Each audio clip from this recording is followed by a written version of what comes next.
podcast. Hi, my name is Kayla. And I'm Hannah. And this is Read Leer Wiwinik, a YVC library podcast. Now, this episode's a little late. With the holidays and stuff, we've been pretty busy. But anyways, today we're going to be covering A Forgery of Roses by Jessica S. Olson. It has been a little bit since we read this, so bear with us. Like I said, the holidays kind of slammed into us. But I think we're ready to get going. How are you feeling, girl? With my fingers. With your fingers. Okay, period. Anyways. What were your initial thoughts when you started the book? Like, it was kind of introduced. She was, like, doing her thing. Mixing the paints. I don't know. Kind of baddie behavior. I know. I was like, this is really interesting. Because she kept on talking about rose hip gel. And I was like, that sounds so pretty. It sounds like a gel that, like, a goddess would use, like Aphrodite. It sounds like something I would want to eat if I came in contact with it. It does sound pretty delectable, to be honest. Like, anytime I think of the word gel, I think of, like, jelly. Yeah. So, like... Rose hip jelly? Yeah. I mean, if you like floral tasting things, it would be pretty good, yeah. It'd be something about it. I love how we're just like, floral gel. Yeah, everyone's yum, like, yum, yum. You're like, keep these kids away from them, literally everything. Right? Like, please just kick these girls out. We no longer want to listen to this episode. Are we gonna, like, grown toddlings sometimes? Are we even the grown part? Maybe we're just oversized toddlers. Big toddlers. Big toddlers. Okay, so early on in the book, we find out that painters around the city are disappearing, and of course the governor is doing nothing. People view, like, the painting as, like, a crime. A crime. How dare you do that? Because when people can paint in this world, they can change appearances, they can heal, they can do a whole bunch of stuff. They're like witches, if you will. Yeah, and people are like, no, bad. How dare you? No witch. It's, like, outlawed. So... what did you first think was, like, causing their disappearances? Like, to be honest, I was like, oh, this is probably just a prejudice thing. Yeah. I was like, I wonder if that's how we're gonna go with this. It's giving Sundown Town, but from paintings. Yeah. Like, they were trying to expel all the paintings. Yeah, and I was just like, oh, this is sad. I wonder if this is, like, an allegory to racism. But what did you think? Girl, I'm sorry. Me. It's like a Sundown Town, in a sense, but with paintings. You. My brain. What did you think? Very nice. Look, what did you think? Alright, it's been a minute. Alright, I'm getting over being sick. Yeah. Alright, I'm a little dumb. So... you're always dumb in my book. No, you're kidding. So the governor's wife comes to visit Myra, who's our main character, and the painter, of course. She knows that she's a prodigy, and she wants her dead son back. And keep in mind, that is, like, illegal and nearly impossible to do. Probably impossible. Yeah. She's like, yeah, can you just, like, necromance my son with your paints? Even though my family is, like, disgust hating painters and all this stuff. Like, we think you're disgusting. Like, keep that in mind, but we also want to hire your services. And then Myra's like, Maybe I don't know. And then the governor's wife is, like, straight up threatening her. Yeah. She's like, if you can't pull this off, you're in trouble. Like, we're gonna get you. And Myra literally has, like, no choice. She was like, I guess I have to take the deal. What would you do if you were, like, in her situation? I don't know. I'm kind of... like, in all honesty... like, I probably wouldn't have done it, because, like, first off, these people hate me, and I know they hate me. Yeah. And I'm kind of petty, so, like, why would I do something... Like, I don't even care if things like money and wealth involved. They're literally threatening your life, though. Yeah. And I'm ready to fight. The sound effects. Honestly, I feel like... I'm weak. I'm weak. I would have done it. I am a people pleaser. I would have done it even if they hadn't threatened my life. Yeah, Kayla would be like, oh, dead son, I gotta do it. And I would be like, no, you don't. Look, I can't help it, alright? It's in my nature. It's in my blood. So, and we know in this book, Myra's sister is super sick. She's hanging on. And we're skipping a little forward ahead in the story where Myra's putting her sister to bed. Indefinitely. Oh, no, yeah. You're kidding. No, not indefinitely, but her sister's very sick, and, like, she has been ever since she was little. And Myra starts practicing, like, reviving a beetle and stuff. When she revives the beetle, she literally keels over in pain, because when she heals people, she can feel the injuries they got, and she squashed that beetle to death before resuscitating it. So it was like she got squashed to death. So my question is, how do you think she's gonna handle bringing back a whole person? That's just the thing. I don't think she will handle it at all. Considering her dead. Right? Like the beetle, it was so visceral in the description, too. It was like the pain. I think I'm gonna be sick. I know, I was like, bro. Why did you squash the beetle? Anyways, Myra goes to the governor's mansion, and she's shown to her quarters, and then she's led to the locked room where the body of the son is. She looks at the body, and she runs off. The body is disgusting. It's so. Dead. It's injured. It's dead. So she ends up throwing up in a vase. And the governor's other son, August, comes over to comfort her, kind of. And we learn more about Wilbert, who is the son who is dead. We find out that he was a pretty arrogant dude and he was scared of heights, which was odd because the butler said that he was sitting on the balcony, which he usually locks up, and that's where he fell. Why do you think he was out there? Because it was a setup. Okay? like, hypothetically, I'm scared of heights. Yeah. I'm not gonna go out on a balcony when I'm up, 4 stories. That's willingly. True. Yeah, that's fair. I wouldn't do that, period. I would probably throw up and pass out and cry. Anyways. I think it was a setup. I'm gonna say it again. You know, it did seem pretty set-up-y, because I was like, why would the butler, first of all, what's the butler doing out on the balcony? Yeah, Doesn't he have butlery stuff to do? Doesn't he have a kitchen to cleaning something? Yeah, I'm not a butler. Someone to go serve? I know, but he's like, oh, I'm vibing on the balcony. I don't know. I'm not a butler. I don't think he'd have time to do that, personally. That's fair. Especially with the people he's employed by, the little monsters. Anyways, so Myra has said that when she looked at Wilbert, his lines are all tangled. She can, see their lines when she, tries to paint them and stuff. And his are tangled and a mess, and she can't even find out the cause of his death. Why do you think this is? Because I don't think he fell off the balcony. Foreshadowing 100 with Hannah. Oh my god. Initially, I thought his lines were tangled, really badly, because he had been, murdered viciously. That's fair. I thought it was, a very traumatic death, and that's maybe why his lines were super tangled. And maybe they were tangled because he's a bad guy. No, just kidding. Girl, the foreshadowing, you must stop. Anyway, she comes to the conclusion that Will might have been murdered, which, I feel like we all came to that conclusion. She continues to try and find out his cause of what. I just looked at number 7. Aghast! Look, when I write these notes, I'm a little quirkster.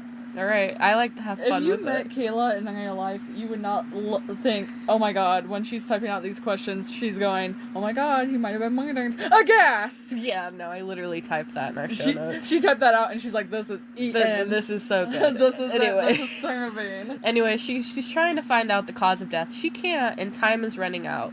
But she remembers the small knife wound that he has. Maybe it was poison-tipped. What do you think? Why would he have a knife wound? If he fell off the balcony. Well, what if someone stabbed him and then it resulted in him falling off the balcony, girl? Apples and oranges. But no. Rewind. Why is he on the balcony? Girl, I don't know. Because there was a setup. Oh my god, bro. Anyways, Myra and August are, totally confused, and they keep looking for information about Will. They hear noise on the 5th floor, which August claims is haunted, and it hasn't been touched in years.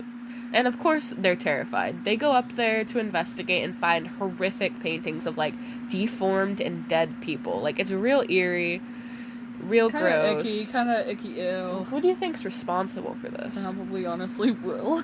Or the butler. Let's not rule out the butler. That guy's the shady, butler, he's weird. The butler did find Will, or saw Will. Also, I would okay. Yeah. How does August, not know like, so much information on his brother's cause of Well, death. they didn't really get along. I don't care. I don't get along with my siblings all the time either. Yeah, but they didn't get along. Like, they hated each other, yeah. didn't get along. But, like, I feel like when that's sung into a book, it's kind of lame, because, like... Yeah, I guess, yeah. That's kind of lame. Anyway, whatever. Maybe the author didn't have siblings. Like, I don't, alright? Well, I have a stepbrother. Anyways. A bloody chef outfit is found by Myra, and she thinks it belongs to the chef, the head chef, Nigel. Stop. Wait, the head chef, Nigel, witnessed Will's death? I thought it was the butler. Aghast. Whatever. Aghast. Details. Anyways. Nigel had witnessed the death. Did you think he had a part to play in the murder? Why or why not? I feel like... I will say this. I will say it again. This is a setup. Okay. Alright. Fair enough. They continue to look for clues, and they find out that August's father has been in contact with a man named V, a forger. He tells August and Myra that he forged medical documents regarding Will for the governor. All signs seem to point to the father being the murderer. Why would he forge his medical documents, especially his autopsy report? What do you think? You know what I'm thinking. I know, you think it's a setup. Let's go a little bit more into it, baby. I think from the get-go, how they are describing it in the book, and how you're uncovering these details bit by bit, is crazy. Because, I could tell you from, at this point in the book to the end of the book, I was completely who did this? Yeah, it could be literally anybody. I was like, oh, right when I thought it was maybe the butler, I was like, well, the dad is over here forging documents. The whole family is, suspicious. It could have been the cook. Anyways, it was just who did it? It was weird, yeah. And Myra's continuing to practice. She really needs to get this portrait done for the governor, or she's gonna be outed, and her sister is gonna die because she's gonna use that money that she gets from the portrait to help her sister.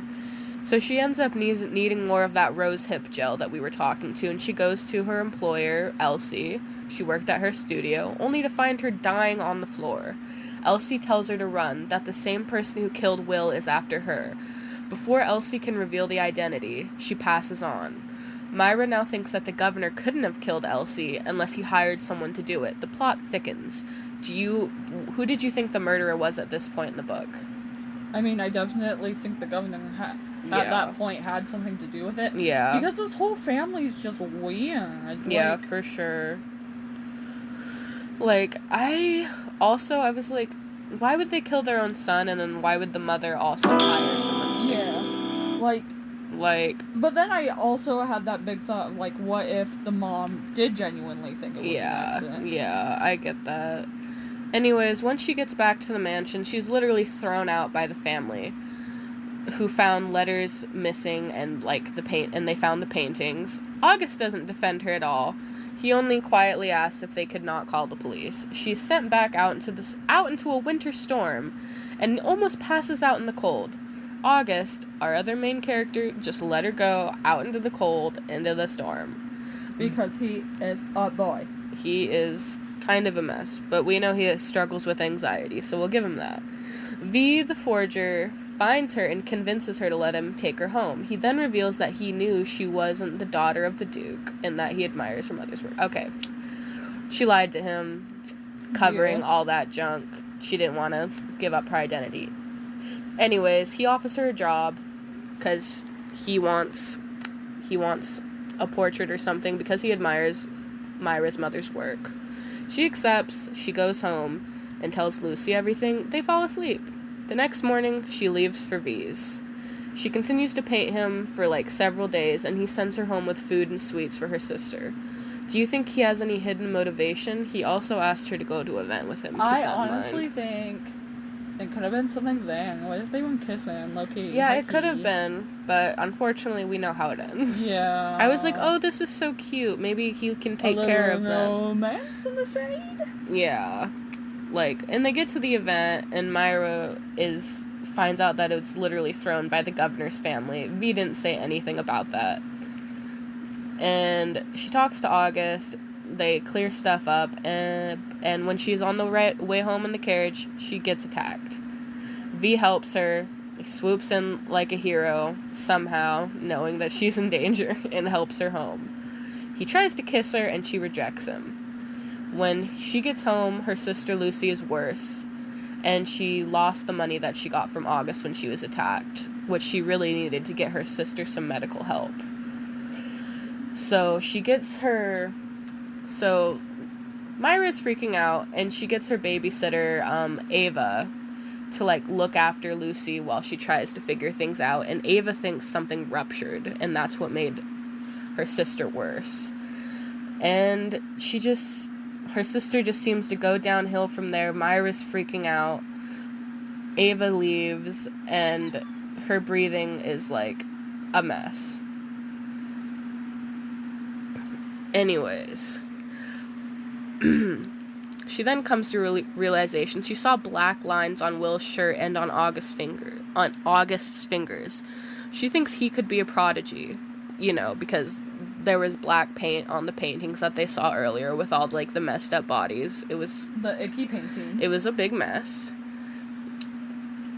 And she's suspecting. She's like, is August the killer, maybe? Because that could explain the strange wound, because the governor has a knife collection. August would have access to the knife collection. Did you think it was him?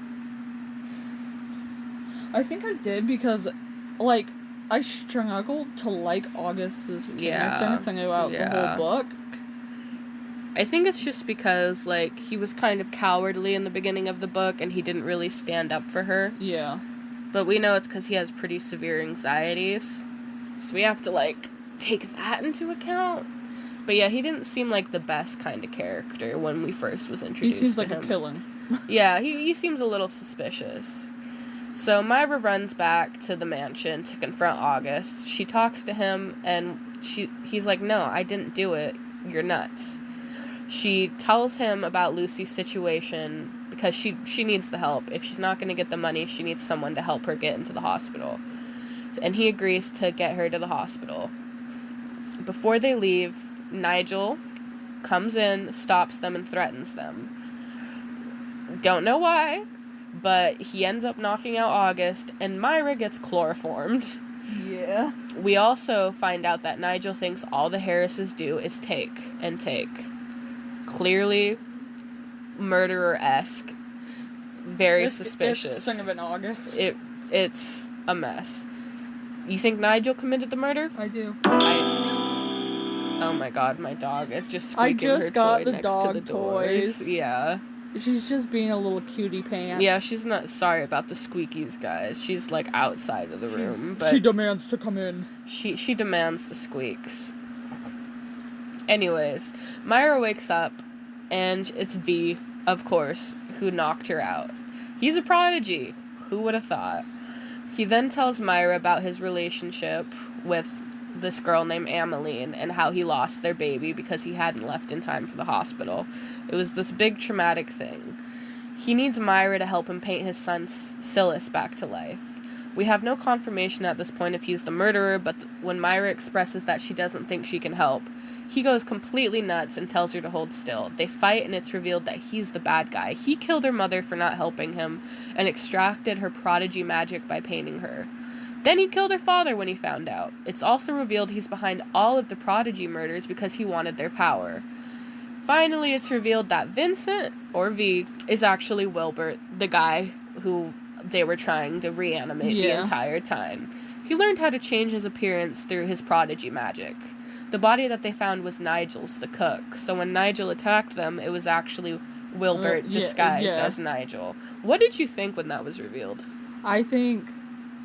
You know what? I know. I thought, wow, this is kind of goofy. I'm not gonna lie. I thought it was really good and like, interesting. It was a good little detail, but then I remember sitting there and being like, I read this whole book from this goofy little tidbit. I thought I liked it. I liked it, but it was like, I am shocked. I am gagged. I was like, oh, this is such a good... Kayla's like, okay, Kayla to be honest, me and Hannah have different tastes in books. Yeah.